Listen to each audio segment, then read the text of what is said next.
Hi, everybody. My name is Allie Theiss. I want to welcome you to Get Out of Your Head and Back into Life.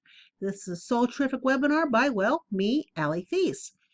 Normally, these webinars are $25, or if you support the Ask Allie podcast on Patreon at the $25 per month level, these webinars are an added perk, so you would get these for free. But I wanted to make this webinar, this first one here from Soul Terrific, available for everybody for two reasons. One, because most people don't know who I am and have no idea what I can offer. So I wanted to give you a little glimpse of the wealth of information that I have to share with you. And two, 2016 was a hellacious year for so many people. I mean, really, it kicked our ass. And because of the way this past year has been, many people are stuck in their heads. They are stuck on that hamster wheel of thought. And because of that, 2017 is going to be almost as shitty as 2016 is.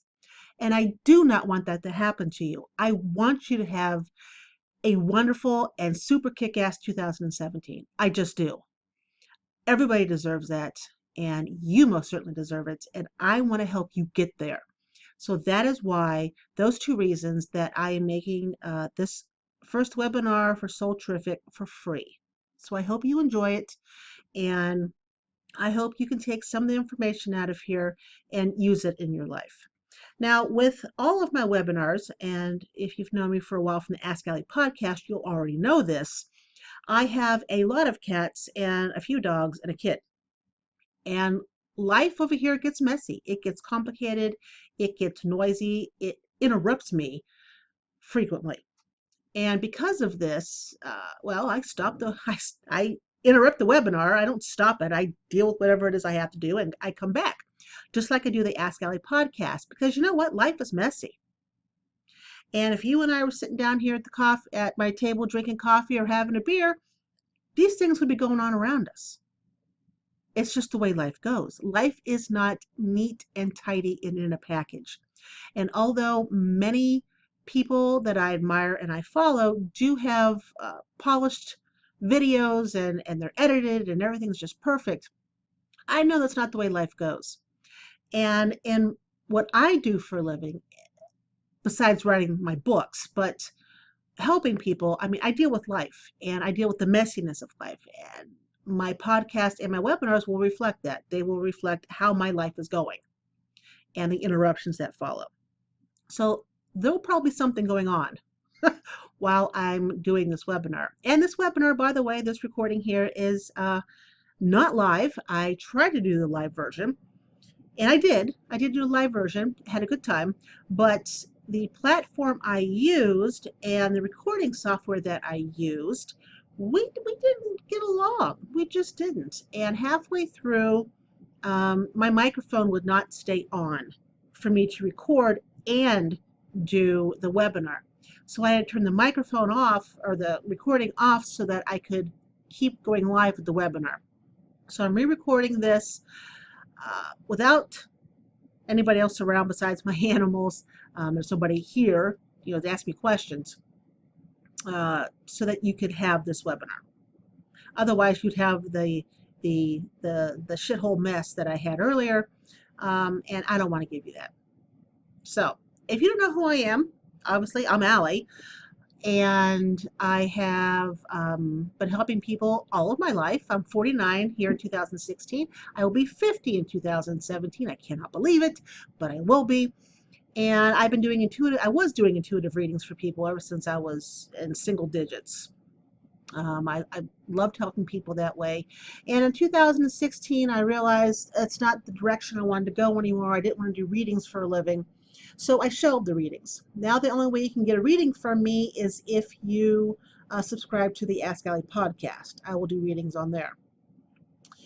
But I also write books. I've written 4, 5, 6, 7 books, and working on a book called Soulful Connections right now about making soul connections in the modern world. And that should have been done a couple years ago. It hasn't been, but it is almost done. It has been almost done for quite some time, but I've moved. And half my life is here at my new house, another half is at the other house. So I'm trying to get things together, and I believe 2017 will be a much better put together year for me, anyways, than 2016 was. Uh, so I write books, and I do the Ask Allie podcast. I also have a site called outofbodyecstasy.com when I talk about out of body sex. The Soul Terrific website is not up as of now, as of December 3rd, 2016, but is on my to-do list. That's where I'll have the webinars are going to be on soulterrific.com. Also, I'm going to have meditations and energy stuff. So stay tuned for that, please. And then AllieTheiss.com is where I have a lot of my writing. And also in a previous incarnation, I was a sex and relationship coach. So a lot of the sex and relationship stuff is still on AllieTheiss.com. GypsyGirlPress.net. That's where I had all my magics, spells, and oils and herbs. That site's been under construction for so long, so you really can't do anything with it, you guys, until I get that done. I'm going to help people self-publish. That's what that site is for. So that's enough about me. 6 minutes in, and I know you're not tired of hearing about yours truly, so let us move forward. I think. Don't I hit the button and it goes somewhere? Or no? Slide, you don't move. Slide. Do I arrow? Ah, I arrow with this one. Okay. Whew. I was getting worried there for a second. So what causes a person to get stuck in their head? Well, the holidays. we're full swing in holiday season. And between having places to be, having to deal with family, having to deal with traffic, having to deal with buying things, having to deal with baking, it's overwhelming for people. And because it is so overwhelming, people get stuck in their heads. 2, stress. Stress. Do I really need to say anything else about stress? It's mind numbing. Stress will stop you in your tracks and keep you parked for a very long time. Not to mention the amount of health problems it'll cause you. I didn't add health. I should have added health to this list. But if stress doesn't keep you in your head, then your health could, especially with what's going to happen with Obamacare, with the new president-elect. You've got insurance problems, you've got health problems to deal with. Maybe it's not your health problems, maybe it's a loved one's health problems, but health will get you stuck in your head. Financial, 'tis the season, to buy things, to not buy things, to try to keep your house, try to keep your apartment, to put food on the table. You work, I don't know how many jobs just to make ends meet. Financial will get you stuck in your head. Love, to have love, to not have love, to marriage, to divorce, to boyfriend, girlfriend, partner, significant others, fuck buddies, love. It's love will get you stuck in there every single time, as will family. Family members. The holidays, again, family. This election has torn so many families apart.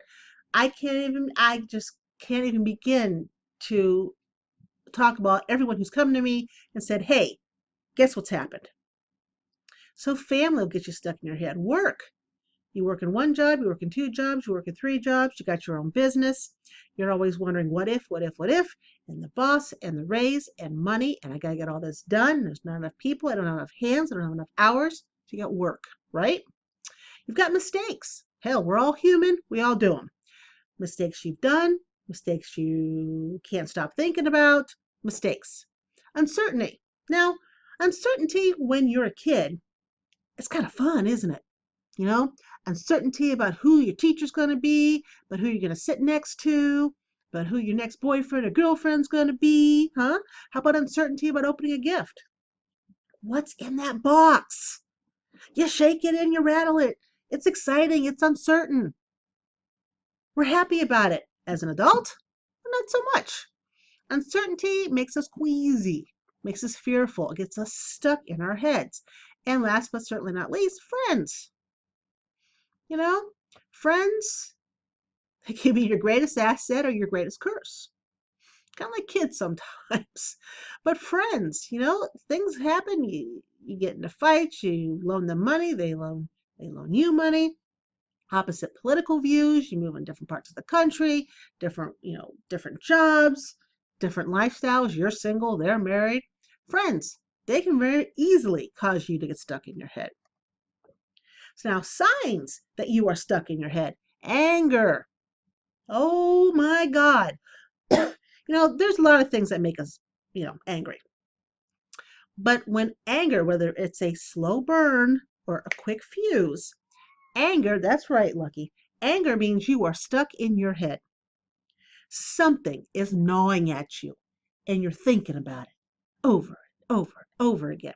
And even if you think about it over and over again, but you keep trying to push it down, try to shove it down so you don't have to deal with it, something happens and that switch flips and blah, there it goes. So anger is a sign that you're stuck in your head. Frustration, which goes with anger, is a sign that you're stuck in your head. When you're stuck and you're not moving forward and the same crap keeps happening to you, you're frustrated, which leads us to the next one, high blood pressure. My whole life, even when I was married to Poophead, my whole life, my blood pressure has been okay. I have not had haven't had any problems. I was really surprised.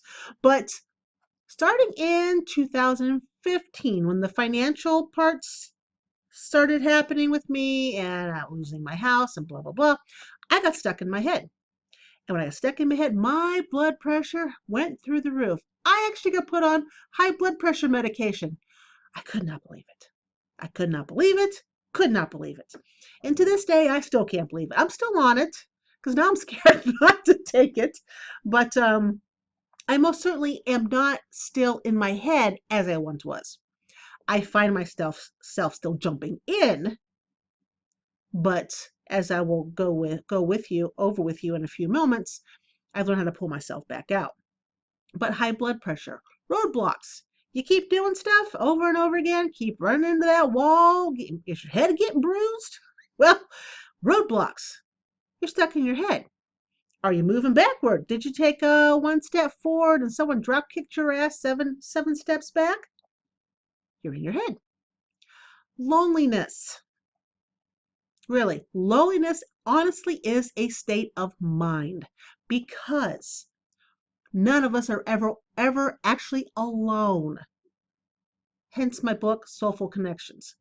We're never alone. We're never disconnected. We can shut ourselves off. That's what happens when we get into our head. And it feels like we're alone and we're experiencing loneliness, but we're not actually alone or having loneliness. Does that make sense? Mistakes. When we keep making mistakes, and we're human, we're going to screw up. It's just what we do.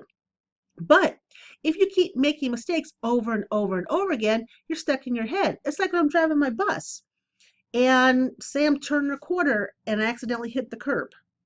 It doesn't happen often, but if I hit the curb, I think to myself, what was I thinking at that moment in time?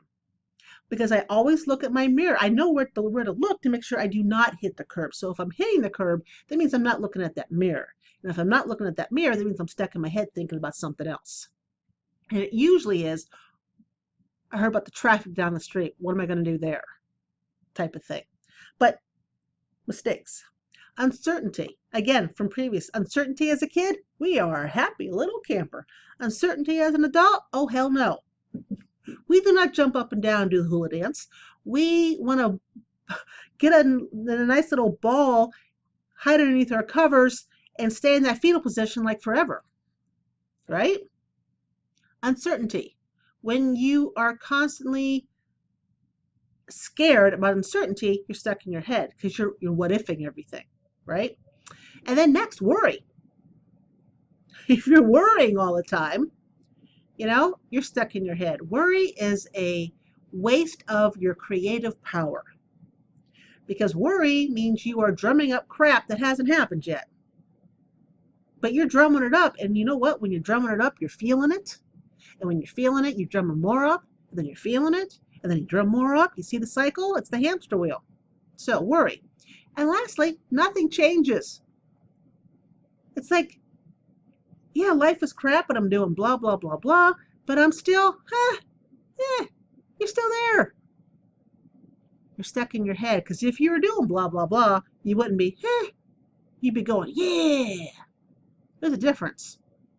So, since you're stuck in your head, nothing changes. Now, energy-wise, when it comes to being stuck in your head, what am I talking about? Well, when you are stuck in your head, with everything I just previously mentioned, that means your red energy, which comes from your root chakra. Your red energy is expansive. I mean, really expansive, much more expansive than it should ever be. And when you're stuck up there, your red energy it gathers, kind of like a meeting of the minds. It gathers around your head, and it sets up camp. I don't mean it sets up little tents. I mean, it builds a damn town around your head. That's the red energy. That's your root chakra. The root chakra deals with anger, frustration, survival, passion. And when it is out of control, when it is humongous and setting up shop around your head, your anger, again, is up.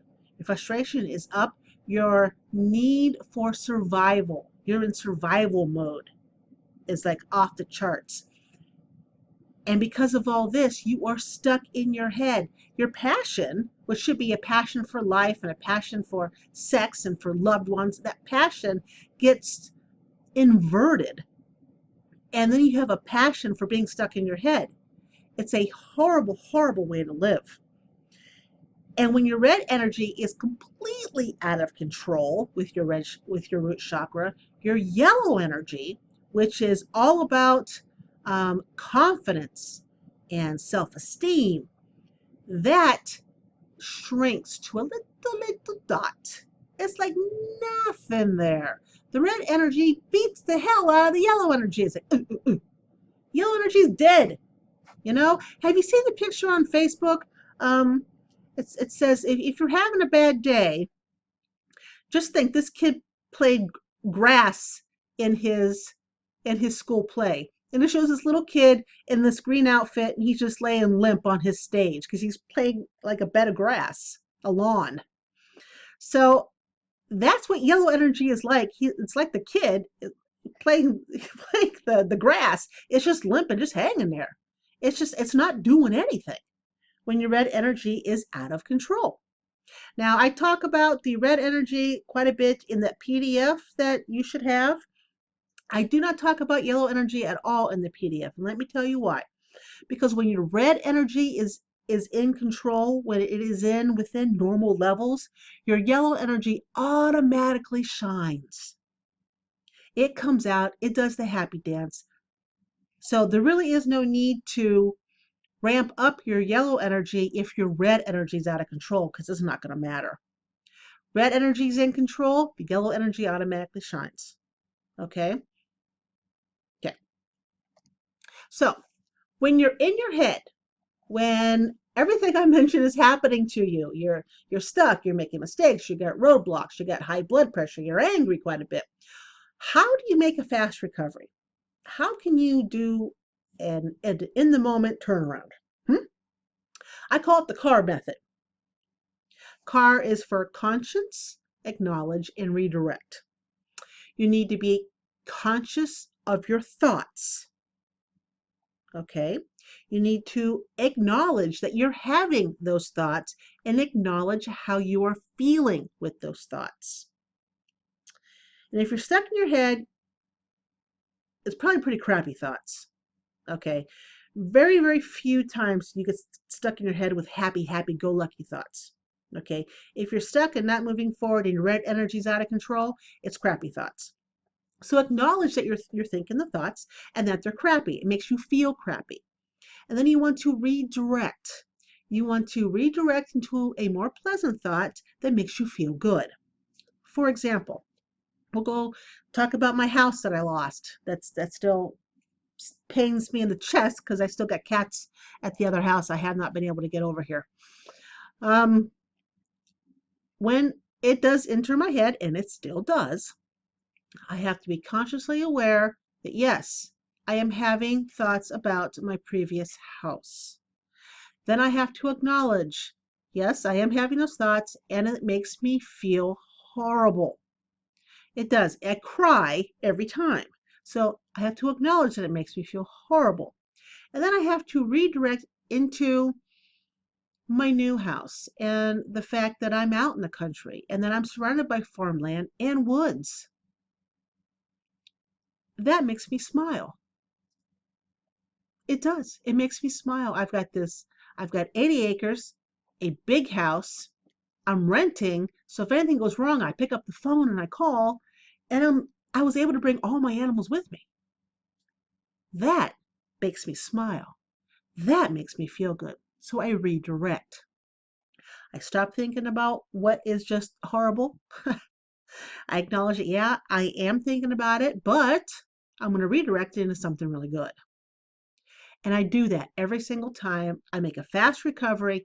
I yank myself out of being stuck into my head. I become present and I'm able to move forward. Okay? So now I want to talk about relearning how to feelerize. And this is, yes, this is a term I made up, feelerize. But as a kid, we all feelerize just fine. You know, we understand, not maybe consciously understand, but we know that as a kid, we think to feel well and we feel to think well. It goes both ways. We understand if we feel like I have to yell at a cat. See, this is exactly what I was talking about. I had to yell at the cat during the live webinar too. Lucky, Lucky, no, get your butt over here. No, no, no, no, no. Do not make me yell at you again. Okay. But we do things on purpose as a kid to make ourselves feel good. And when we feel good, we have good thoughts. I can't tell you all the amount of things I planned out and plotted and wrote. The stories I wrote when I was a kid. Oh my God. My ex-husband, first one, burned them all, destroyed everything. So I don't have any of those stories anymore. But I was so creative because I thought and felt things that made me feel good, right? So you have to relearn how to feelerize. You have to be conscious, and think, how do you feel? Like right now, how do you feel? And once you realize how you feel, what are your thoughts? So however if you feel good, bad, or indifferent, what are your thoughts that are going through your head right now? And what is your realization between your feelings and your thoughts? Do you understand that your feelings control your thoughts and your thoughts control control your feelings? They go together. They are not separate. You have to relearn how to feelerize.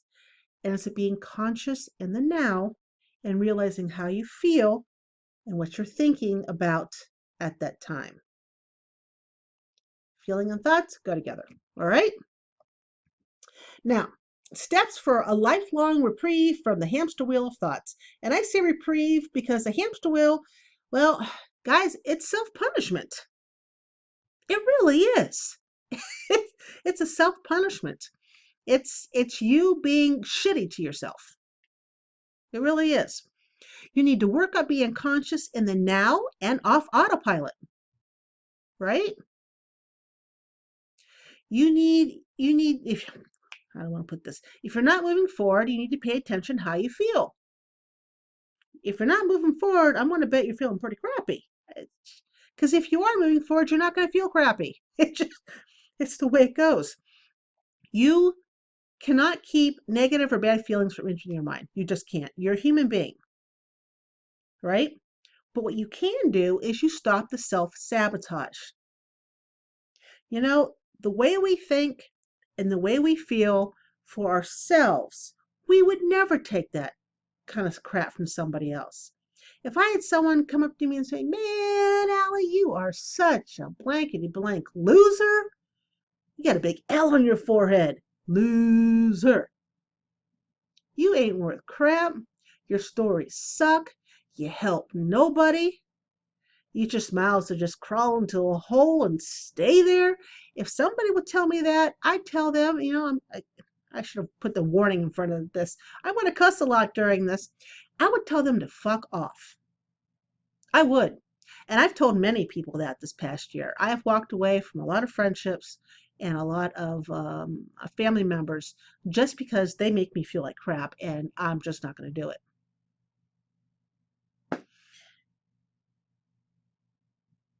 And with walking away, um, I mean, the reason I bring that up is because I would not accept those type of comments from another person, obviously. As I just said, I walked away. So why would I accept them for myself? But I do. And it's self-sabotage. It puts me on the hamster wheel, which is self-punishment. That's not good. You're going to want to have something to look forward to each day. Every day, have something to look forward to, even if it's something small. Every day as I'm driving the bus, I when I'm driving the school bus, I have it in 4 phases. Phase 1, high schoolers. Phase 2, middle school and elementary. That's getting everyone to school. Then the afternoon, phase 3, take high school home. Phase 4, take elementary and middle school home. So it's 4 phases. And during the day, I look forward to getting through each phase. I just do. And when I'm done with the phase, you survive phase 1, you survive phase 2. And that gives me something to look forward to. During the day, I look forward to coming home and seeing my son, no matter what kind of person he's being at that time, teenager hormones and whatnot. I look forward to seeing him. I look forward to sitting down, having dinner with him, and talking about our days. I look forward to having a bowl of ice cream before I go to bed. I love ice cream. I look forward to having my bowl of ice cream. I look forward to sleep because I love sleep. Love it. I could probably spend a good portion of my life in bed if somebody would feed me in bed, and then I don't know. I don't think I'd want a porta potty in my bed. I've had bedpans in the hospital. I'm not a big fan of those. But I like sleep. So I look forward to that each day. They're little things, they really are, but it's something for me to look forward to each and every day. Okay, it helps me get through the kids who are not listening, to the parents who are screaming, to my boss who's calling me in the office because I don't play well with others all the time. This helps. Have a long-term idea to look forward to. It's pretty obvious to me and to everybody who really knows me that the universe wants me to move to California. So I will someday. I don't know when, but someday I will. And when I do move, I'm sure the universe will give me something else to look forward to. But I work each day to train my thoughts to be in line to what I'm looking forward to. And since I'm looking forward to moving to California someday, I look at homes online, probably daily. I have an app too. I look at phones out in California all the time. What I like, what I don't like, see the areas I may like and don't like. I do that every single day. My podcasts, my writings, my websites, these webinars, something's going to lead to me moving. My screenplays. So I do it all. Something will click. Not everything's going to get me out there, but something will. So I train my thoughts to what I want to have happen. You're going to want to limit the amount of time you're on your TV or Netflix or Hulu or Amazon. When you are binge watching, when you are in the zone watching something on your computer or your tablet or TV and not doing stuff, you are stuck in your head because of the show. Your mind goes numb. The more you watch, the number your brain gets. The number your brain gets, the more you stay in your head. You also want to limit the amount of time you're on Facebook. and email for that matter, and your phone. On Facebook, everybody, Facebook reminds me of the fashion magazines. Fashion magazines, the models are airbrushed and they look gorgeous and they have looks that are unattainable because they're fake. Well, on Facebook, most people put all the good things that are going on with them. You know, I, lucky. Ugh, I post good and bad on my Facebook. When I mean bad, I mean all the crappy stuff that happens to me because I'm human and crappy stuff does happen. It's interesting though, because when I put crappy stuff on Facebook, I get little messages saying, "Quit being so negative, Allie. You're being so negative. Get out, get out of there and be more positive." I'm like, you know what? Life is not all roses. It's not all sunshine. And to portray yourself as everything is going perfect, like in the magazines, is a disservice to those around you because people will compare their lives to yours. We're human beings. We do stuff like that. So limit the amount of time you're on Facebook. Limit the amount of time you are spending looking into other people's lives. Because when you're looking at other people's lives and when you're answering people's email, you are on their agenda. You are following their lives, their path, which takes you off your own. So limit the time. And last but certainly not least, pursue what you love. Pursue what you love despite what others might think. My ex-husband, I have two ex-husbands, by the way. The first ex-husband is the one who burned all my writings. The second ex-husband hated everything that I did, hated it all. Hated me helping people, hated me doing readings, hated me writing books, and hated all of it. And you know what? I cared at first, and then I thought, why am I caring? So that I didn't care. And well, I got divorced. It was just that simple because I refused to pursue what other people wanted me to love. Pursue what you love, despite what others might think. That will help you get out of your head. Trust me on that. Now, the PDF, hopefully you have it. It has this webinar outline. It also has resources about energy and thought. There's stones and flower essences and oils and affirmations and practical activities and food that will help you with your red energy to keep it balanced and away from setting up a town around your head. I think that's the last slide. It is the last slide. Normally, this webinar, speeding through like this, lasted what, a whole 34, 35 minutes. The webinars, when I do the Soul Traffic webinars live, they last anywhere between an hour to hour and a half. It all depends how many questions people have and how much talking we do, because I answer questions live. I believe if I'm going through something and somebody has a question, it's a good time to ask it as I'm going through it. Don't save it to the end, because somebody else might have the same question as you do. It's just that simple. But I want to thank you here for joining me on the re-recording of Get Out of Your Head and Back into Your Life webinar. This is a sample of what the other webinars will be coming up. I believe the other webinars are in your PDF.